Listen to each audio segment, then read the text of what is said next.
দর্শক, channel I অনলাইনে আপনাদেরকে স্বাগত জানাচ্ছি। আমি সাইদুজ্জামান দীপু। আমরা দেখতে পাচ্ছেন যে আমরা এখন দাঁড়িয়ে আছি রাজধানীর এভার কেয়ার হাসপাতালের সামনে।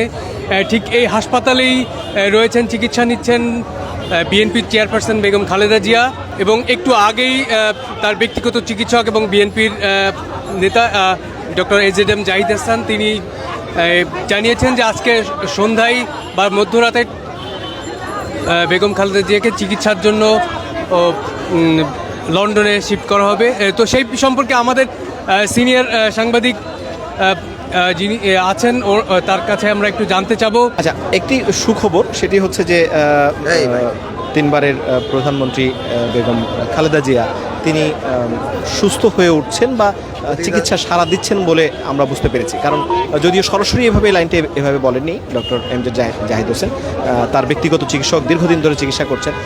তিনি যেটা আমাদেরকে জানিয়েছেন যে তিনি আজকে মধ্যরাতের পর যে কোনো একটি সময় লন্ডনে ফ্লাই করবেন। এই যে মধ্যরাতের পর লন্ডনে ফ্লাই করবেন, তার মানে তার শারীরিক অবস্থা ওইটুকু ভালো হয়েছে যে তিনি এখন সফর করার মতো অবস্থায় আছেন।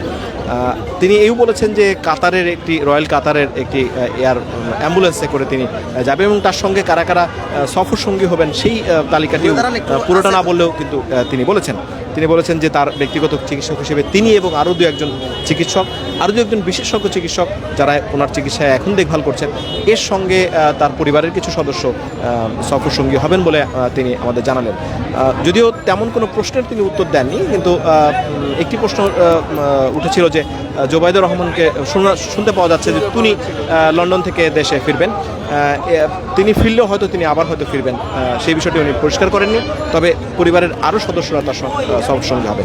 এই যে কথাগুলো তিনি বললেন, তখন যে ইনফরমেশনটি আমরা পরিষ্কার হলাম যে উনি আজ না হোক কাল বেগম খালেদা জিয়া লন্ডনের উদ্দেশ্যে যাত্রা করবেন, এটুকু মোটামুটি আমরা জানতে পেরেছি। আমরা দেখতে পাচ্ছিলাম যে সকাল থেকে হেলিকপ্টারের মহড়া চলছিল এভার কেয়ার হাসপাতালকে ঘিরে। তো এটা অবশ্য সম্ভবত নিরাপত্তার জন্য। তার তো সম্ভবত এখান থেকে যে কাতার এয়ারওয়েজের যে এয়ার অ্যাম্বুলেন্স সেটাতে করে নিয়ে যাওয়া হবে। এখন এয়ার অ্যাম্বুলেন্স অনেক প্রকারে হয়। কিছু এয়ার অ্যাম্বুলেন্স হয় যেটা হেলিকপ্টার টাইপ নয়, আর এয়ার অ্যাম্বুলেন্স আসলে স্বল্প দূরত্বেরই কেবল হেলিকপ্টার হয়। তার মানে একটি আসলে এক ছোটোখাটো একটি উড়োজাহাজ। সেই উড়োজাহাজে পর্যন্ত যেতে হলেও তো আপনাকে একটি হেলিকপ্টার যোগে বা অন্য কোনো যানবাহনে তাকে ওখানে নিয়ে যেতে হবে।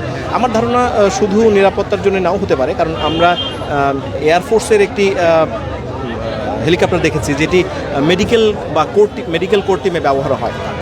এটি হতে পারে যে তাকে এখান থেকে সেই পর্যন্ত, অর্থাৎ ওই এয়ার অ্যাম্বুলেন্স পর্যন্ত বহন করার জন্য হতে পারে। তো এটি নিশ্চিত করা যাচ্ছে না, যেহেতু তাদের পক্ষ থেকে এখনও পর্যন্ত কিছু জানানো হয়নি। আরেকটা বিষয় এটা হচ্ছে যে জনাব তারেক রহমান, যিনি ভারপ্রাপ্ত চেয়ারম্যান বিএনপির, তো তাহলে তো তার এখন এই মুহূর্তে দেশে ফেরা সম্ভবত পিছিয়ে যাচ্ছে, যেহেতু তার মাকে লন্ডনেই নেওয়া হচ্ছে। তো সেই বিষয়ে যদি নিশ্চিত করে এটার জন্য আলাদা করে আসলে তাদেরকে জিজ্ঞেস করার দরকার নেই। উনি যদি লন্ডনে যান তাহলে তার এখানে আসার সম্ভাবনা খুবই কম। কারণ তাকে এর আগের বার আপনারা দেখেছেন যে তারেক রহমান যখন তার মা এবং বিএনপির চেয়ারপারসন বেগম খালেদা জিয়া যখন গিয়েছিলেন লন্ডনে, তখন কিন্তু সার্বক্ষণিকভাবে তিনি তার পাশেই ছিলেন। ধরে নিচ্ছি যে বেগম খালেদা জিয়া যদি লন্ডনে যান তাহলে তিনি এখন আপাতত ফিরছেন না। দর্শক, আমার কাছে বা আমাদের কাছে এই মুহূর্তে এইটুকুই সংবাদ ছিল সর্বশেষ, যে আজকে রাতে বা কালকে বেগম খালেদা জিয়াকে দেশের বাইরে নেওয়া হবে বলে সিদ্ধান্ত নিয়েছেন তার দল এবং তার পরিবার। আমাদের সাথে ছিলেন চ্যানেল আইয়ের সিনিয়র সাংবাদিক পান্থুর রহমান। তো এই পর্যন্ত আমাদের সাথে থাকার জন্য ধন্যবাদ।